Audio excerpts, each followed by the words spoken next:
Hello, super families. This video is to show you how to use Gopher Buddy and why it's important. So let's see. Let's start from the beginning. Let's say you just opened up your Chromebook and go down here to the toolbar, the tool ribbon, and click on the Google Chrome icon, and that'll open up Google Chrome. Up here on the top right corner, almost in the corner, there's a puzzle piece right here. That puzzle piece, when you click on it, will show you all of your extensions. Gopher Buddy is one of the extensions. It's right here. By the way, if you want to do something that's even easier, you can click on this pin right here.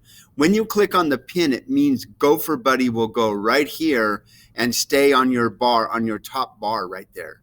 Once you click on Gopher Buddy, if you'll notice, my Gopher Buddy says, oh, Chrome is out of date.